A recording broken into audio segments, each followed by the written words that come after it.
Hello दोस्तों, नमस्कार। मैं विजय पूनिया और आप देख रहे हैं विजय एजुकेशन। मैं बात करने आया हूं राजस्थान में राजस्थान कर्मचारी चयन बोर्ड के द्वारा आयोजित होने वाली नर्सिंग की दो बड़ी वैकेंसियों की। बच्चों, एएनएम और जीएनएम की कॉन्ट्रैक्ट बेस डायरेक्ट एग्जाम के थ्रू वैकेंसी जो कि 2023 में अनाउंस हुई थी, उस वैकेंसी की डेट पहले से ही मेरे दोस्तों फरवरी महीने में निर्धारित कर दी गई थी। लेकिन अभी हाल ही के दिनों में जब जीएनएम और एएनएम की इस वैकेंसी में जब कुछ नए पद जोड़े गए, मतलब इनके पदों में जब बढ़ोतरी हुई, तब इस बात की चर्चा होने लग गई कि कहीं वैकेंसी डिले तो नहीं हो जाएगी, कहीं एग्जाम की डेट आगे तो नहीं खिसक जाएगी। और उसी के मद्देनजर आज बच्चों कर्मचारी चयन बोर्ड के द्वारा इसकी एग्जाम डेट को वेरीफाई भी कर दिया गया है और एडमिट कार्ड कब जारी होगा इसको लेकर के भी जानकारी दी गई है। और साथ ही साथ एग्जाम से रिलेटेड कुछ रूल एंड रेगुलेशन भी दिए गए हैं, किस तरह की ओमार सीट आपको मिलने वाली है, कितने क्या ऑप्शन उनमें मिलने वाले हैं। और साथ ही साथ बच्चों, हम एएनएम और जीएनएम की राजस्थान के अंदर जो ये वैकेंसी होने वाली है कर्मचारी चयन बोर्ड के द्वारा, इस पे कुछ हम बात भी करने वाले हैं, डिस्कशन भी करने वाले हैं। पहले तो हम एग्जाम की जो डेट है उस पर ही बात कर लेते हैं कि भाई एग्जाम की डेट को इन्होंने बदला है कि जो पहले की डेट है उसी को रखा है। तो देखिए बच्चों, एग्जाम की डेट जो पहले प्रस्तावित थी उसमें कोई बदलाव नहीं हुआ है बच्चों। एग्जाम आपका जो जीएनएम संविदा भर्ती है, इसकी एग्जाम की जो डेट है वो 3 फरवरी है, तो 3 फरवरी को ही एग्जाम होना है बच्चों, है ना। इसी तरह से बच्चों, संविदा महिला स्वास्थ्य कार्यकर्ता यानी जो एएनएम की भर्ती है, यह भी आपकी 3 फरवरी 2024 को होगी। एक बच्चों जीएनएम के लिए जो वैकेंसी है उसका जो एग्जाम है वो तो मॉर्निंग पारी में होगा, सुबह 10 बजे से 11:30 बजे। जबकि एएनएम की जो ये भर्ती है बच्चों, इसमें एग्जाम आपका इवनिंग पारी में होगा, शाम के टाइम 3 बजे से लेकर के 4:30 के बीच में। तो कुछ इस तरह से बच्चों 3 फरवरी जो एग्जाम की डेट है वो बिल्कुल फिक्स है, वो फाइनल है। और ये अच्छी बात भी है, जो भी हमारी बहनें तैयारी कर रही थी उनके लिए ये बहुत ही बड़ी न्यूज़ है, और जो भी हमारे भाई बंधु तैयारी कर रहे थे उनके लिए अच्छी खबर है। हाँ, ये बात सही है कि एनएचएम के तहत 17,000 पदों की भर्ती को लेकर के जो नई गवर्नमेंट है उन्होंने कुछ दिन पहले मेरे दोस्तों घोषणा भी करी थी। लेकिन वो वैकेंसियां आने वाले समय में या तो 2024 में या 2025 में आएगी ही आएगी। लेकिन फिलहाल ये भर्तियां भी समय पे करवानी बहुत ज़रूरी हैं, क्योंकि ये जो स्टूडेंट है ये बड़े लंबे समय से तैयारी कर रहे थे। तो ये एक सही डिसीजन है गवर्नमेंट के द्वारा भी और कर्मचारी चयन के बोर्ड के द्वारा भी। अब देखिएगा, अब हम बात करें कि इन्होंने वैकेंसी को लेकर के, इस एग्जाम को लेकर के कौन कौन सी चीजें हमारे सामने रखी है। पहले मैं आपको वेबसाइट पर भी लेके चलता हूं बच्चों। कर्मचारी चयन बोर्ड का जो मेरे दोस्तों ऑफिशियल जो वेबसाइट है उसके ऊपर अगर आप देखेंगे तो आपको ऊपर ही ऊपर जो है नोटिफिकेशन भी देखने को मिलेगा। सबसे ऊपर ही ऊपर बच्चों जो नोटिफिकेशन है, चाहे आप मेरे दोस्तों कैंडिडेट कॉर्नर में जाके देखें, चाहे आप जो है प्रेस नोट में जाके देखें, सभी जगह आपको एक ही डेट दिख रही है, एक ही अपडेट दिख रहा है। और वो है मेरे दोस्तों, यह है अपडेट जो मैं अभी आपके सामने रख रहा था, है ना। ये मैंने इसी वेबसाइट से बच्चों डाउनलोड किया है। अब देखिए आप, इन्होंने एक तो डेट की बात करी है, एक और कृषि प्रवेशक की भर्ती है बच्चों, वो भी 4 फरवरी को आयोजित होगी। अब देखना, इन्होंने इस बार बच्चों एग्जाम को लेकर के कुछ गाइडलाइन भी पहले से ही बता दी है। इन्होंने ये कहा है कि आपका जो मेरे दोस्तों एग्जाम होगा ये ऑफलाइन मोड में होगा, ओएमआर सीट पे होगा। लेकिन आपको पता होगा कि अब पहले जैसी ओएमआर सीट आने वाली नहीं है। इन्होंने क्या लिखा है देखिएगा, इन्होंने कहा है कि ये वैसे पहले से ही आपको पता ही है कि बहुत सारे ऐसे फर्जीवाड़े हुए हैं जिसमें बहुत से कैंडिडेट जो मेरे दोस्तों इस तरह का काम करते हैं, है ना, जो अनर्गल तरीके से, जो मेरे दोस्तों पेपर आउट करने से रिलेटेड गैंग से जो जुड़े हुए लोग हैं, या मेरे दोस्तों पेपर लीक के साथ साथ बहुत सारे ऐसे लोग हैं जो ऑन सीट बैठ करके एग्जाम देते हैं, है ना। तो मेरे दोस्तों कहीं ना कहीं वो क्या करते हैं कि OMR सीट को खाली छोड़ देते हैं और फिर वो कहीं ना कहीं मेरे दोस्तों गलत तरीके से मेरे दोस्तों उस वैकेंसी में सेलेक्ट होने का प्रयास करते हैं और पढ़ने वाले बच्चों के साथ इससे बहुत बड़ा धोखा होता है। तो इस धोखे से बचने के लिए, बच्चों के साथ कुछ अहित ना हो, इससे बचाव के लिए अधीनस्थ बोर्ड ने एक प्रयास किया है कि इस बार जो OMR सीट आएगी उसमें 4 नहीं, उस पर 5 कॉलम होंगे, A, B, C, D और E। जिस भी बच्चे को अगर क्वेश्चन का सही आंसर याद नहीं होगा तो उसे लास्ट का जो E कॉलम है, जो E वाला गोला है, वो काला करना पड़ेगा।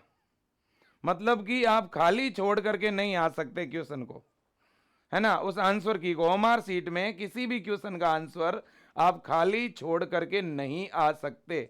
और अगर आप खाली छोड़ते हैं, कोई भी गोला काला नहीं करते हैं, तो आपका नेगेटिव मार्किंग के तौर पर बच्चों 1/3 मार्क्स काटा जाएगा। देखिए इन्होंने ये मेंशन किया है और इससे तो ऐसा लग रहा है कि अब कोई भी कॉम्पिटिटिव एग्जाम होगा उसमें नेगेटिव मार्किंग तो कंपलसरी हो गई है ना। देखिए बच्चों इन्होंने क्या लिखा है, अभ्यर्थी को OMR उत्तर पत्रक पर संबंधित प्रश्न पत्र क्रमांक के लिए सही उत्तर निर्दिष्ट करने हेतु ABCD के पहले 4 कॉलम में से किसी एक का चयन करना होगा। यदि अभ्यर्थी को कोई प्रश्न का उत्तर नहीं देना है तो 5वां विकल्प E को गहरा करना होगा। यह बात इन्होंने मेंशन करी है। यदि 5 विकल्प में से कोई भी विकल्प गहरा नहीं किया जाता है तो उस प्रश्न के अंक का 1/3 काटा जाएगा, है ना। देखिएगा 10% से अधिक प्रश्नों में किसी भी विकल्प को अभ्यर्थी के द्वारा गहरा नहीं किया जाता है तो परीक्षा के लिए उस अभ्यर्थी को अयोग्य घोषित कर दिया जाएगा।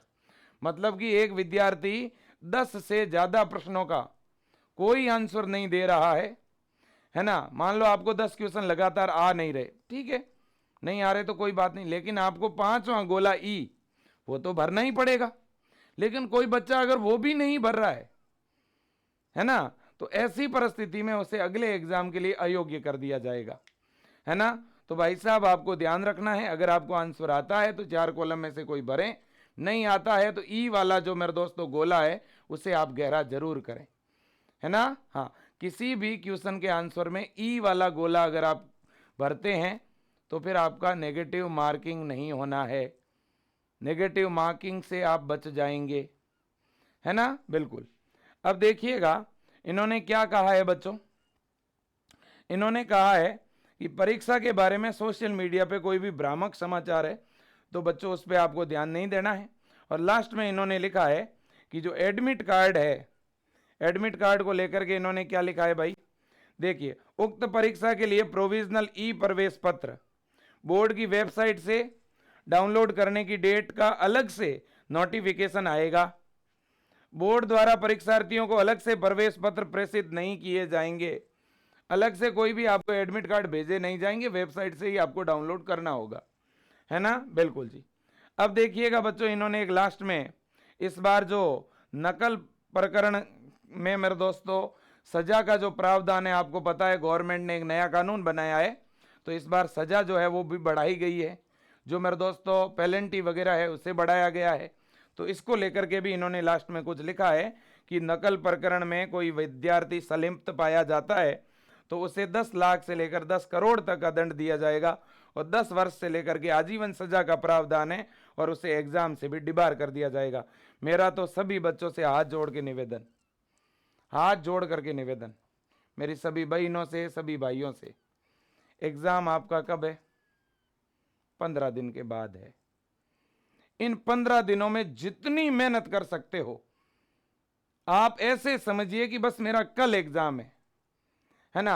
हर एक दिन को एग्जाम मान करके मेरे दोस्तों जितना पढ़ सकते हो, जितनी मेहनत कर सकते हो कर लीजिए। आप मेरे दोस्तों इन 15 दिनों के अंदर 3 महीने वाली, 4 महीने वाली तैयारी भी कर सकते हो। अगर पूरा एफर्ट लगाओ तो जी जान से जुट जाओ, कोई डिफिकल्टी नहीं है। और किसी भी गलत इस तरह के व्यक्ति के, पेपर माफिया के, चीटिंग माफिया के संपर्क में मत आना। आपको पता होगा एसओजी की टीम अलग अलग जिलों में दबिश दे रही है और जो विभाग है बच्चा जो इस नकल प्रकरण को लेकर के कार्यवाही कर रहा है उसके वेबसाइट पर कोई भी ऑनलाइन शिकायत कर सकता है किसी के भी अगेंस्ट। तो इसलिए कोई भी ऐसे व्यक्ति से व्हाट्सएप पे कॉल पे बात ही ना करें, मेरा निवेदन है, ठीक है ना। कोई भी पेपर को लेकर के अनैतिक चीजें जो हैं, ठीक है ना, उसके संदर्भ में कोई बात ना करें। कोई पेपर आउट नहीं होगा, किसी तरह की इस बार नकल जैसी चीजें नहीं होनी है ना। आप बस अपनी मेहनत करें, जिम्मेदारी से पढ़ें, जो पढ़ेगा वही सेलेक्ट होगा, ये मैं दावे के साथ कह रहा हूं, है ना। अब देखिएगा यहां पर अगर अपन पेपर पैटर्न की बात करें तो आपका जो एग्जाम है जीएनएम और एएनएम का वो कुछ इस तरह का होगा। आपके एग्जाम में अगर अपन बात करें तो देखिएगा चाहे वो एएनएम हो चाहे जीएनएम हो, दोनों का एक जैसा ही एग्जाम का पैटर्न है। ये देखिए आपका एग्जाम किस तरह का होगा, ऑफलाइन होगा। 1 घंटे और 30 मिनट तक एग्जाम चलेगा। आपको परीक्षा केंद्र पर 1 घंटे पहले पहुंचना होगा। जो भी आपका एग्जाम का टाइम है उससे 1 से 1.5 घंटे पहले आपको सेंटर पे पहुंचना पड़ेगा। अब देखिए ऑब्जेक्टिव क्वेश्चन है सारे, टोटल कितने क्वेश्चन आएंगे, 100 क्वेश्चन आएंगे, है ना। और अब देखिएगा इन्होंने कहा है हर एक क्वेश्चन के आपको 4 अंक मिलेंगे और प्रत्येक क्वेश्चन में 1/3 नेगेटिव मार्किंग है। प्रत्येक क्वेश्चन के अंदर आपको जो है वो 4 ऑप्शन मिलेंगे ABCD, उनमें से आपको सही करना है।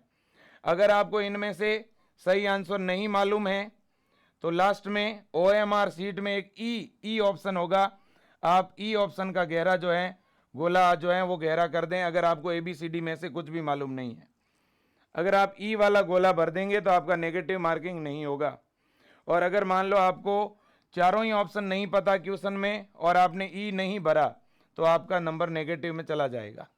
ये बात ध्यान रखना भाई। इसलिए आपको जो है एग्जाम में थोड़ा एक्स्ट्रा टाइम भी मिलने वाला है 10 मिनट के लिए, इन चीज़ों के लिए, है ना। नॉर्मल से ज़्यादा आपको टाइम मिल रहा है। चलो जी, अब बच्चों देखिएगा ये तो बात हो गई कि पेपर में कितना क्या टाइम है, कितना क्या अंकन है। अब दूसरी बड़ी बात है कि पेपर की स्कीम क्या है, मतलब कि कितने नंबर का कौन सा सब्जेक्ट है। जीएनएम हो या एएनएम दोनों में एक जैसा सिस्टम है। ध्यान से देखिए कैसे एक जैसा। अगर मैं बात करूं एएनएम की या जीएनएम की तो जो सिमिलरिटी है दोनों भर्तियों में वो मैं आपको बता रहा हूं। समानता जो है दोनों वैकेंसियों में वो मैं आपको बता रहा हूं कि आखिरकार क्या समानता है ना। अगर अपन समानता की बात करें तो सबसे पहली जो चीज़ है दोनों एग्जाम में वो ये है कि आपके जो 55 क्वेश्चन है, 55 क्वेश्चन जो हैं वो आपके नर्सिंग सब्जेक्ट के होंगे। 55 क्वेश्चन जो हैं वो होने वाले हैं आपके नर्सिंग सब्जेक्ट के। अगर एएनएम वाले बच्चे हैं तो आपके एएनएम फर्स्ट ईयर और सेकेंड ईयर के जो सब्जेक्ट हैं उनसे रिलेटेड क्वेश्चन आएंगे, और जीएनएम वाली भर्ती है तो जीएनएम सब्जेक्ट से रिलेटेड क्वेश्चन आने हैं। क्लियर बात है। अब इसके बाद बात आती है इन बाकी वाले 45 नंबर की। ये बाकी वाले 45 नंबर कैसे मिले, 45 क्वेश्चन कैसे आएंगे। देखिए मैं एक बड़ी बात बताना चाहता हूं, उस पर ध्यान देना। बहुत सारे बच्चे अभी भी गलतियां कर रहे हैं, केवल जीके पे ध्यान दिए जा रहे हैं। देखना आपकी जीके कितने नंबर का है। तो देखो बच्चों जीके में केवल और केवल क्या है वो चीज आप पहले देख लो। यहां पर देखिएगा राजस्थान के संबंध में सामान्य ज्ञान, और क्वेश्चन कितने आ रहे हैं, केवल 5। राजस्थान जीके के 100 में से केवल कितने प्रश्न आएंगे, 5 प्रश्न आएंगे। आपकी इच्छा है तो जीके पढ़ो, और जीके में अगर टाइम ज्यादा खर्च हो रहा है तो जीके को साइड में रखो और बाकी वाली चीजें पढ़ो, है ना। अब देखिए 15 क्वेश्चन, जो 15 क्वेश्चन आने हैं वो आपके आने हैं राष्ट्रीय स्वास्थ्य मिशन, नेशनल हेल्थ मिशन को लेकर के, है ना। तो नेशनल हेल्थ मिशन को बहुत ही बढ़िया तरह से पढ़ लो, है ना। नेशनल हेल्थ मिशन के जितने भी कार्यक्रम और योजनाएं इनके 15 क्वेश्चन आएंगे, बड़ा ही आसान है। नेशनल हेल्थ मिशन को लेकर के विजय एजुकेशन ऐप के ऊपर भी हमने बहुत शानदार तरह से पढ़ाया हुआ है। मैं एक बात और बता दूं नेशनल हेल्थ मिशन की, मैं एक वन शॉट क्लास यूट्यूब पे भी डाल दूंगा 2 से 3 घंटे की, जिसमें जितने भी नेशनल हेल्थ मिशन के प्रोग्राम है, कार्यक्रम है, उसको लेकर के एक बार आपका और मैं रिवीजन करवा दूंगा। ठीक है, सभी बच्चों के, भले ही आपने विजय एजुकेशन का ऑनलाइन बैच लिया है या नहीं लिया है, उससे फर्क नहीं पड़ता, मैं सभी को कह रहा हूं। अगले 2 से 3 दिनों में मैं प्लान करके एक बड़ी क्लास डाल दूंगा, आप उसे 2 की 3 की स्पीड में देख लेना। ठीक है ना, बिल्कुल। अब देखिए बच्चों, इसके बाद में समसामयिक घटनाएं, मतलब करंट अफेयर, करंट अफेयर के भी 5 क्वेश्चन आएंगे। करंट अफेयर इंटरनेशनल, नेशनल और राज्य स्तर का होगा। करंट अफेयर कितना पुराना हो सकता है? जहां तक मुझे लगता है आपका जो करंट अफेयर है जो है वो 2023 का पूछा जाएगा। 2023 का करंट अफेयर होगा। ज्यादातर आज से जो 6 महीने पहले का करंट अफेयर है वो आप ज्यादा ध्यान दें, उससे ज्यादा प्रमुखता से पढ़ें, है ना, बिल्कुल जी। अब देखिएगा, कंप्यूटर से संबंधित, कंप्यूटर के बारे में टोटल आपको 5 क्वेश्चन मिलेंगे और ये 5 क्वेश्चन हम आपका सही करवा देंगे। हम यूट्यूब के ऊपर 1-2 घंटे की क्लास, 2 से 3 घंटे की एक मैराथन क्लास लगवा करके जो भी इंपॉर्टेंट जो चीजें हैं वो हम आपको जो है प्रोवाइड करवा देंगे। वैसे ऐप के अंदर हमने बहुत शानदार तरह से कंप्यूटर करवा रखा है।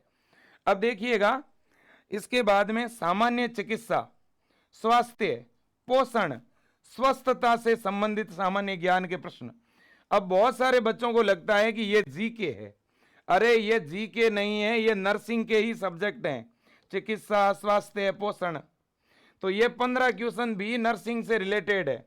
तो 55 तो वो हैं और 15 ये और हैं, ये भी नर्सिंग से रिलेटेड है ना। और इधर देखना, ऊपर 15 ये नेशनल हेल्थ मिशन वाले, ये भी तो नर्सिंग से रिलेटेड ही तो हैं। तो बच्चों 15 और 15 ये 30 और टोटल आपके 85 जो क्वेश्चन हैं वो तो सीधे आपके नर्सिंग के ही तो है। 85 क्वेश्चन नर्सिंग के हैं। तो आपको सिलेक्शन कौन दिलाएगा जरा बताना तो? नर्सिंग ही तो दिलाएगा ना। मेरी कुछ बहनें और कुछ भाई, क्योंकि हमारे जो साइंस के बच्चे होते हैं उनके सबसे बड़ी दिक्कत यह है कि वो जीके को लेकर परेशान हो रहे हैं, है ना। मैं सभी को बता दूं, आप ये आर्ट है, कल्चर है, भूगोल है, इतिहास है, परंपरा है, विरासत है, संगीत है, लोक नृत्य, मेले, त्योहार, पर्यटन स्थल, भाषा, साहित्य, कृतियां, बोलियां, अगर आप इनको बड़े स्तर पे पढ़ना शुरू करोगे ना तो कई महीने निकल जाएंगे, पढ़ नहीं पाओगे। इनको जनरली सुपरफिशियली पढ़ लो, 5 में से 2-3 क्वेश्चन तो हर एक बच्चा सही कर लेगा, और 1-2 क्वेश्चन अगर इसके गलत हो भी गए तो कोई फर्क नहीं पड़ेगा, क्योंकि इतना टाइम अगर आप नर्सिंग सब्जेक्ट को पढ़ने में लगा दोगे तो नर्सिंग के आपके एक भी क्वेश्चन नहीं गलत होने वाला। तो नर्सिंग पे ज्यादा फोकस रखें, आपको सिलेक्शन नर्सिंग दिलाएगी। मैं फिर कह रहा हूं, नेशनल हेल्थ मिशन है, हेल्थ को रिलेटेड है, माल न्यूट्रिशन पोषण से रिलेटेड है ना, जो बीमारियों से रिलेटेड, रोगों से रिलेटेड बहुत सारे क्वेश्चन आएंगे। मैं यूट्यूब पे आगामी 2 दिनों के बाद एएनएम और जीएनएम के लिए मैराथन क्लासें शुरू करने वाला हूं। मेरे तमाम भाइयों और बहनों से निवेदन है कि मैं बहुत ज्यादा क्लासें डाल के आपको भी डिस्टर्ब नहीं करना चाहता। फिलहाल एग्जाम का समय है, सेल्फ स्टडी का समय है। मैं सभी बच्चों को एक ही चीज कहना चाहता हूं, यह समय सेल्फ स्टडी का है। यह समय यूट्यूब के बहुत सारे वीडियो देखने का नहीं है, और मैं इस बात के लिए आपको कहूंगा भी नहीं। देखिएगा, चाहे जीएनएम भी क्यों ना हो, जीएनएम में भी बिल्कुल same as it is pattern है ना। जीएनएम में भी जीके वाला सेक्शन, केवल और केवल जीके में 5 क्वेश्चन है, कंप्यूटर में 5 क्वेश्चन है, और बाकी करंट अफेयर में 5 क्वेश्चन है। ये 15 क्वेश्चन है, इनको छोड़ करके बाकी पूरा पूरा नर्सिंग का सिलेबस है ना, जीएनएम के अंदर भी। अब नर्सिंग के अंदर आप अपना, आपको पता ही है क्या क्या चैप्टर और टॉपिक है। अब देखिएगा, डेट आपकी आ गई, दिन आपके पास 15 है, दिन आपके पास कितने हैं? 15 है ना। तो अब इन 15 दिनों में ज्यादा से ज्यादा नर्सिंग के क्वेश्चन प्रैक्टिस कीजिए, मॉडल पेपर प्रैक्टिस कीजिए, थ्योरी को रिवाइज कीजिए, है ना। अब कुछ बच्चे गलती क्या करेंगे, मेरा हाथ जोड़ के निवेदन है, मेरी अगर बात मानते हो तो। देखो बच्चों, एग्जाम के इन 15 दिनों में हमें क्या करना चाहिए, क्या हमें 15 दिन YouTube पे 12-12 घंटे वाली क्लासें देखनी चाहिए? बिल्कुल भी नहीं। नजदीक कोई भी लाइब्रेरी हो तो ज्वाइन करो, 12-12 घंटे सेल्फ स्टडी करनी चाहिए।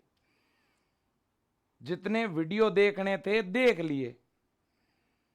मैं देखो मेरे दोस्तों, मैं सही है जो सही बात कह रहा हूं, आपके लिए मैं बात कह रहा हूं, है ना। ज्यादा से ज्यादा सेल्फ स्टडी करने की जरूरत है। कोई भी बुक से पढ़ लो, आपके जीएनएम की कोई बुक है उससे पढ़ लो, एएनएम वाले अपनी एएनएम की बुक से पढ़ लो, कोई जीएनएम के नोट्स है तो नोट्स से पढ़ लो, एएनएम वालों के पास अपने पुराने नोट्स बनाए हुए उनसे पढ़ लो। सेलेक्टिव चैप्टर है, वो चैप्टर पढ़ने हैं आपको, है ना।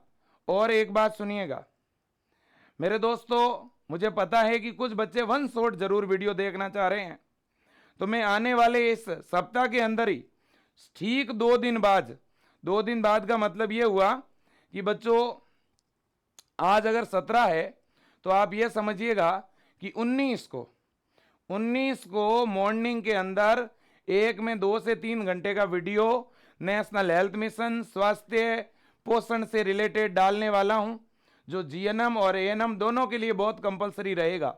साथ ही साथ फिर 20 को और आने वाले 3-4 दिनों तक कंप्यूटर को लेकर जीके को लेकर के हम 4 या 5 वीडियो डालेंगे, है ना, और उनमें आपका पूरा एक तरह से शॉर्ट रिवीजन करवा देंगे। ठीक है, बाकी आप अपनी सेल्फ स्टडी करो, है ना। अभी बच्चों इन दिनों में की गई पढ़ाई बहुत काम आने वाली है। अब एक दिक्कत और है, क्या है? अरे सर एकदम एग्जाम आ गया, हमें तो पता ही नहीं था, अब क्या करें सर? डरो मत, जैसी तैयारी आपकी है वैसी तैयारी बाकी बच्चों की है, ये सच्चाई है ना। तो इसलिए आप सभी का लेवल एक जैसा है।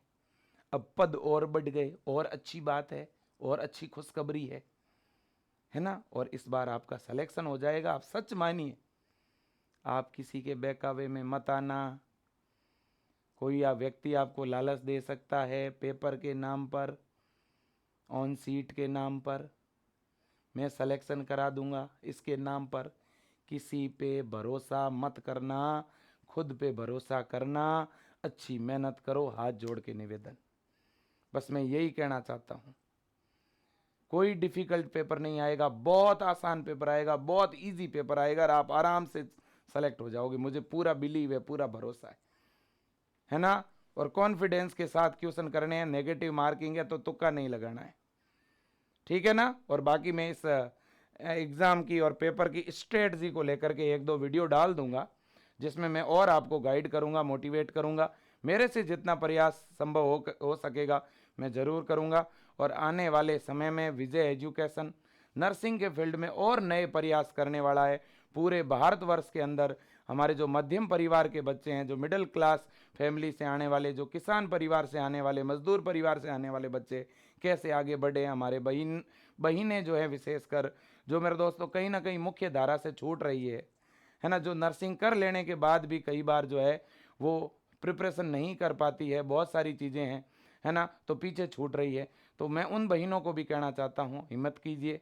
और मैं तमाम परिवार से भी कहना चाहता हूँ कि जो है आप अपनी जो बेटियां हैं उनको आप जो है आगे बढ़ने दीजिए, आप उन्हें और मौका दीजिए पढ़ने का, चाहे ऑफलाइन कोचिंग हो चाहे ऑनलाइन कोचिंग हो, जहाँ जैसे भी उपलब्ध व्यवस्थाएं हो उसके अकॉर्डिंग हमें बेटों को भी और बेटियों को भी पढ़ने के लिए मौका देने की ज़रूरत है। वैकेंसियाँ बहुत आने वाली है, आगे आने वाले समय में बहुत भर्तियाँ हैं, वैकेंसियों की कमी है नहीं, पढ़ने वालों की कमी है। तो best of luck, thank you, जय हिंद, वंदे मातरम।